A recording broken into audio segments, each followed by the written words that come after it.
بسم اللہ الرحمن الرحیم۔ حضور نبی اکرم سرور دو عالم صلی اللہ علیہ وسلم کا اس امت پر بہت بڑا احسان ہے کہ آپ کی برکت سے ہم مسلمان ہیں، دیندار ہیں، نمازی ہیں، روزے دار ہیں۔ آپ کی برکت سے ہی دنیا میں ہمارا تعارف ہے، اور آپ صلی اللہ علیہ وسلم کی دو جماعتیں، جماعت صحابہ، جماعت اہل بیت،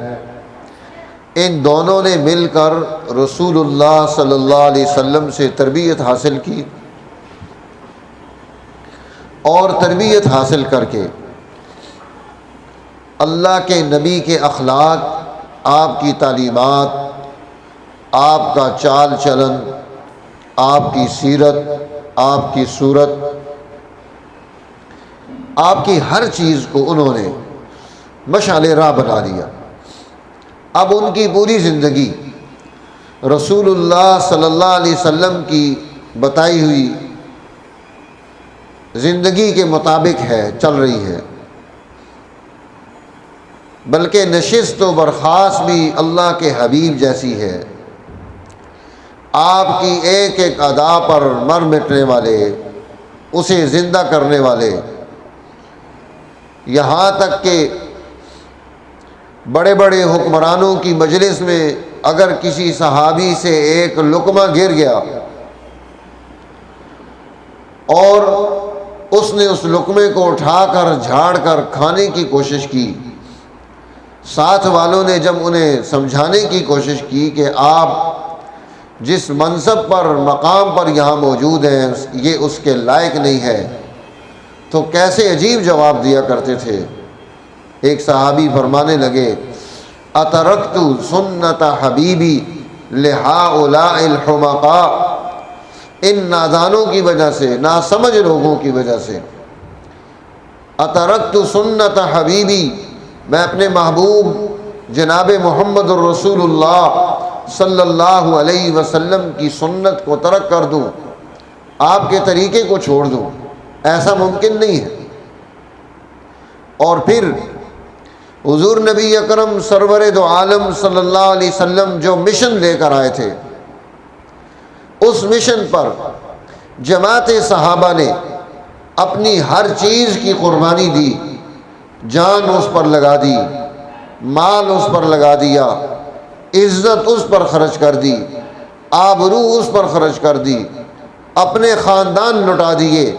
ہر چیز قربان کرنے کے لیے تیار ہے، اور جناب رسول اللہ صلی اللہ علیہ وسلم کی طرف سے ملنے والے اس پیغام حق و ہدایت کو کسی صورت میں چھوڑنے کے لیے تیار نہیں ہے۔ اب اس جماعت کی محنت نے دنیا میں انسانیت کو ترقی دی، عروج دیا، بڑے بڑے ظلم اور ظلم کرنے والی قوتیں پامال ہوئیں۔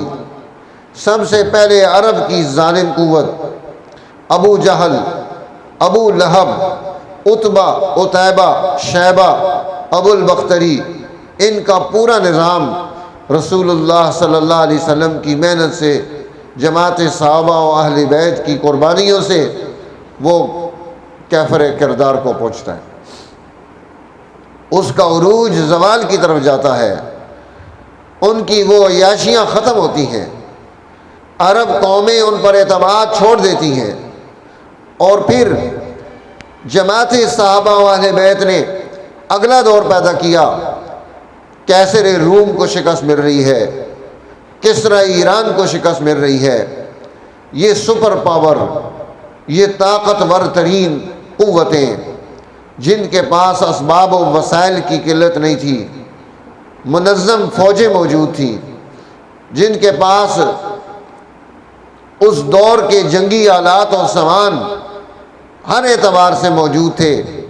حفاظتی انتظامات بہت اعلیٰ تھے، لیکن یہ چھوٹی سی جماعت یہ آگے بڑھتی ہے۔ کم من فئۃ قلیلۃ غلبت فئۃ کثیرۃ بإذن اللہ، یہ بإذن اللہ ان بڑی بڑی جماعتوں پر غالب آ جاتی ہے، اور ان کی حیثیتوں کو ملیہ میٹ کر دیتے ہیں۔ یہ جماعت صحابہ ہے جنہوں نے غربت ختم کر دی، یہ جماعت صحابہ ہے جنہوں نے خوف ختم کر دیا، یہ جماعت صحابہ ہے جنہوں نے رشتوں اور نعتوں کو تقدس دے دیا، یہ جماعت صحابہ ہے جو غیروں کے لیے بھی رحمت بن گئے، غیروں کے لیے بھی امید بن گئے، امید کی کرن بن گئے، سوسائٹی اور سماج میں اپنے ارد گرد رہنے والے تمام انسانوں میں بلا تفریق رنگ، نسل، مذہب اس جماعت نے کردار ادا کیا اور حق کا بول بالا ہوا۔ انہیں دیکھ کر لوگ اسلام کو قبول کر لیتے، جنہیں دیکھ کر لوگ ایمان قبول کرتے، جن کے اخلاق کو دیکھ کر لوگ متاثر ہوتے، یہ جماعت صحابہ ہیں جنہوں نے دن اللہ کی مخلوق کی خدمت میں اور اللہ کی مخلوق کے دشمنوں کو برباد کرنے میں صرف کیا ہے، جن کی رات اللہ کے حضور میں حاضر ہو کر عبادت میں، طاعات میں گزرتی ہے، جو رزق حلال کو بنیاد بناتے ہیں، جنہوں نے تجارت کے سفر کر کے دنیا انسانیت کو اسلام سے روشناس کرا دیا، اسے تعارف دے دیا کہ اسلام اپنے تاجروں میں یہ خوبی پیدا کرتا ہے۔ وہ مجاہد بن کر نکلے تو پھر اسلام کو عزت ملی کہ مجاہدین اسلام ایسے ہوتے ہیں، وہ فاتح بنے تو انہوں نے یہ ثابت کر دیا کہ فاتحین کی جماعت ایسے ہوتی ہے۔ اب جماعت صحابہ، حضرت عمر بن الخطاب رضی اللہ تعالیٰ عنہ کا دور ہے اور ایک علاقے کو فتح کیا جاتا ہے اور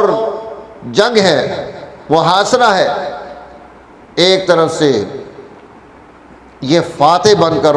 اس شہر میں اندر داخل ہوتے ہیں، دوسری طرف سے ایک ادنا سپاہی کے ساتھ معاہدہ کر کے انہوں نے دروازے کھول دیے، چکر کر دیا، دھوکہ دے دیا۔ اب جب دونوں طرف سے جماعتیں درمیان شہر میں پہنچی تو انہوں نے پوچھا، ہاں بھئی آپ کیسے آئے؟ کہا ہم تو فاتح بن کر آئے، ہم تو معاہدہ کر کے آئے ہیں۔ اچھا، اب وہ خط لکھتے ہیں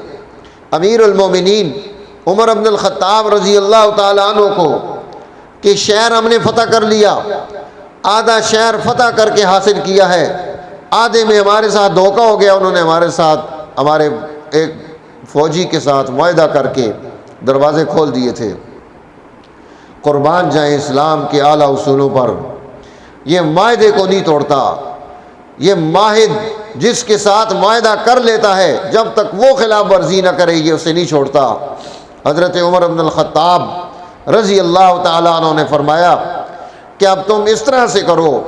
جس علاقے کو تم نے فاتح بن کر جہاں تک تم پہنچے ہو اس پر وہ قانون نافذ ہوگا،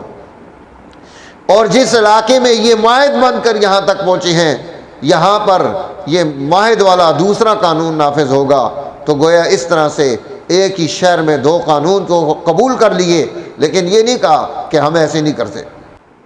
الحمدللہ کل گزشتہ پاکستان کی اسمبلی میں ناموس تحفظ صحابہ و اہل بیت بل پاس ہوتا ہے، بڑی خوشی کی بات ہے، لیکن صحابہ نے جس چیز کو اپنا مشن بنایا تھا آج ہمیں اسے مشن بنانے کی ضرورت ہے۔ انہوں نے یہ نیچے والا ہاتھ ختم کر دیا تھا، کوئی مانگنے والا نہیں چھوڑا اپنی سوسائٹی میں، سب دینے والے پیدا کر دیے۔ آج ہمیں وہ سسٹم پیدا کرنے کی ضرورت ہے کہ کوئی مانگنے والا نہ ہو۔ انہوں نے اپنے نظام سے ٹیکس ختم کر دیا۔ آج ضرورت ہے کہ ہم اپنی سوسائٹی اور اسلام کے ان اعلیٰ اصولوں کی بنیاد پر کہ انسانی سوسائٹی ٹیکسوں سے آزاد ہو، انہوں نے آزاد معیشت کو قائم کر کے انسانی سوسائٹی میں تمام انسانوں کو معیشت پر، تجارت پر کھڑا کیا تھا۔ آج ان اعلیٰ اصولوں کو اختیار کر کے ہمیں پھر وہ نظام پیدا کرنے کی ضرورت ہے انہوں نے اپنے دور کے ظالم حکمرانوں کو ختم کیا تھا۔ آج ہمیں اپنے دور کے ظالم حکمرانوں کے بارے میں غور و خوض کی ضرورت ہے۔ انہوں نے اپنا قومی نظام پیدا کر کے اس کی بنیاد پر اپنا اگلا کردار ادا کیا۔ آج ہمیں اپنے ملک میں اپنا قومی نظام پیدا کر کے آگے بڑھنے کی ضرورت ہے تاکہ یہ تحفظ کا یہ سلسلہ یہ مزید آگے بڑھ سکے، اسے بہتر کیا جا سکے۔ تو میرے دوستو، خواتین و حضرات، ہم ان لوگوں کا بھی شکریہ ادا کرتے ہیں جنہوں نے اس میں کاوش کی، جد و جہد کی، کوشش کی، اور ہم گزارش کرتے ہیں سب سے کہ اب وہ دور پیدا کرنے کے لیے اگلی حکمت عملی کو اختیار کرنے کی ہمیں ضرورت ہے۔ اللہ جل جلالہ تمام ہمارے اہل علم کی حفاظت فرمائے اور دین اسلام کو دنیا میں عزت، قوت، طاقت، شوقت، غلبہ اور قومی دور پیدا کر کے ہمیں قومی کردار کے اعتبار سے آگے بڑھنے کی توفیق نصیب فرمائے، ایک قوم بن کر ہمیں جینے کی توفیق نصیب فرمائے تاکہ ہم دنیا میں بھی سرخرو ہوں اور آخرت میں بھی سرخرو ہوں۔ وآخر دعوانا ان الحمد للہ رب العالمین۔